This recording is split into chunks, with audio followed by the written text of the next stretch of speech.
I have been a digital nomad for over a year now, and today I'm breaking down my top 3 countries to live in Southeast Asia as a digital nomad. If you care about personal growth, business, wellness, and actually making really good friends and community, then you're gonna wanna keep watching. But if you are the type of person who likes to party, just end the video now because this is not for you. I am not a big partier. That's not my scene. So none of these are going to check that box for you. But first, caffeinate.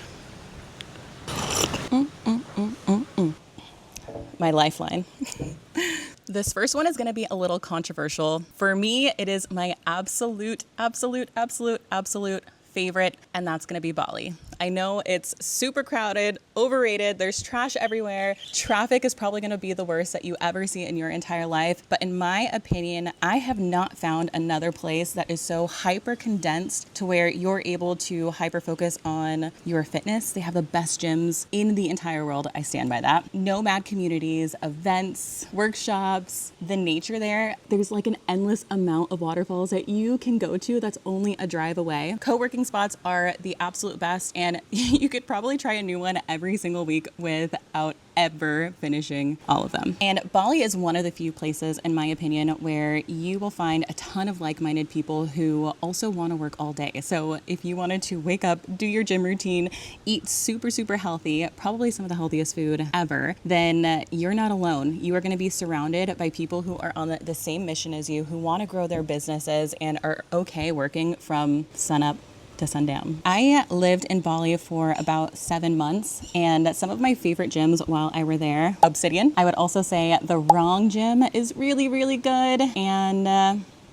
maybe if I was gonna drop another one, it'd probably be Nirvana. But I would say the gym scene is probably the most expensive thing that you will pay for on the island. In my opinion, it is so worth it because a lot of them you can go in, you can get your workout in, you can work there because they have a lot of co-working spots, eat super healthy. The fruit, the cuisine is unmatched, but you are gonna pay a pretty penny for it comparatively to other Southeast Asian countries. So Bali, again, is my number one. So if you are focused on business, wellness, and you want to be surrounded by like-minded entrepreneurs or digital nomads, that's the place for you. Coffee break. I'm actually recording this video at a coffee shop here in Hua Hin in Thailand. I wouldn't actually recommend it if you are early on in your digital nomad journey, but this place is actually perfect if you are looking to maybe settle down, find a place long term, start a family. I am absolutely blown away by this, and this is definitely a place I would consider to call home base in the future. But I'm at a coffee shop called Monterey Cafe. It is so stinking cute. Everything comes with little cute cookies and great coffee. Right now I'm sipping on a hot Americano with a side of milk. It's not bad. It's so good. Oh my goodness. Pascal, you're sneaky. He's hiding in the corner. Literally, one of my favorite friends and YouTubers is taking B-roll footage, and it's making me get anxiety. What we're working with, a little sneaky sneak. My number 2 pick is going to be Thailand, and I broke Thailand into 2 chunks. Again, we're only focusing on my top places if you are a digital nomad, maybe entrepreneur, really hyper-focused on business, wellness, personal growth. This one's also controversial.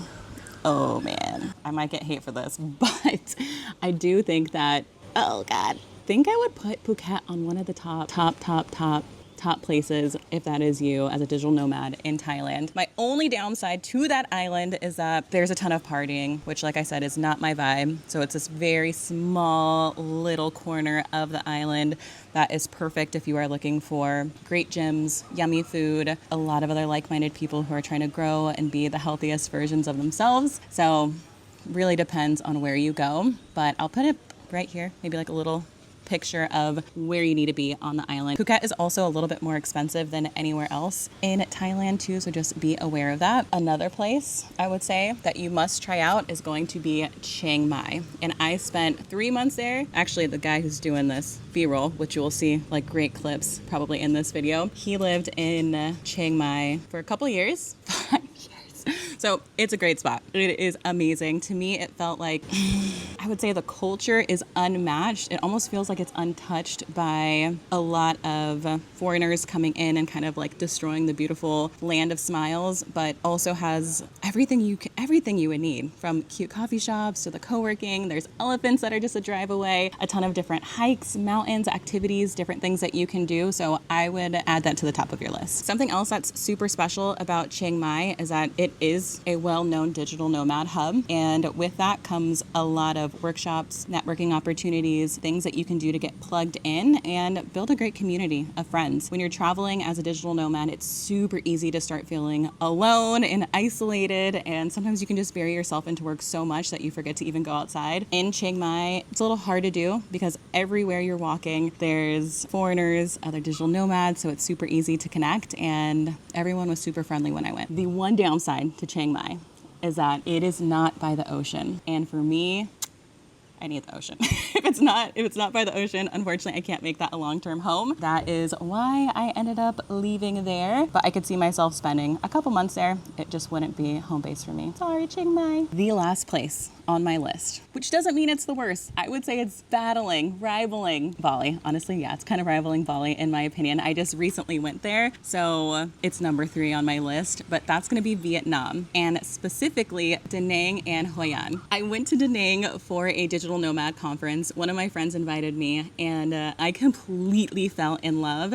If you have been in the US, and this will make sense for you. If not, I'm so sorry. But Da Nang was the Florida of Southeast Asia. Palm trees, beaches, restaurants. It was crazy. Oh my gosh, I don't think I've been so happy and smiley there. And there's coffee shops probably at every corner. It is so amazing. And the digital nomad community there is very strong. So like I said, I went there for a conference. There's a ton of conferences that happen throughout the week, so it'll be easy for you to get plugged in. There's dance classes, which I wasn't able to attend. There's cooking classes. There's everything you can ever want if you are traveling and wanting to get connected. Then there's Hoi An. I think it's mini Bali. I'm not kidding. Rice fields everywhere. People are riding bikes. It feels peaceful. It still feels like you're in nature, yet the amount of coffee shops, co-working places, gyms, healthy food options, the only place that matches it is Bali. In my opinion, it is mini Bali. Fight me in the comments if you don't agree, because I 100% think it is, and I think if you go, you will agree. It isn't as developed as Bali is though, so it still feels maybe like 10-ish years behind, which I think is a beautiful place because it doesn't feel super overran by tourists. There's not trash everywhere. It feels like a low-key oasis, but perfect for the digital nomad. I think she's a hidden gem. Did I miss any places? Do you have any favorite spots? Staying, that's pretty much the best,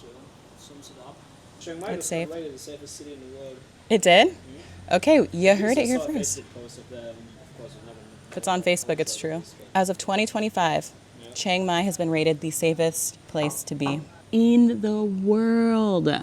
So if you are a digital nomad or planning to be one, Southeast Asia is one of the best regions to start. And for me, those 3 countries, Indonesia, Thailand, Vietnam, each offer different things depending on the season that you're in, but they are absolutely my favorite if you are wanting to be a digital nomad. Bali can be intense, creative, and super high energy, whereas Thailand, it's balanced, peaceful, and just an incredible environment. And then you have Vietnam, which is absolutely the most affordable out of the 3. So if this helped you at all, please make sure that you subscribe, and I will see you guys in the next one. Bye!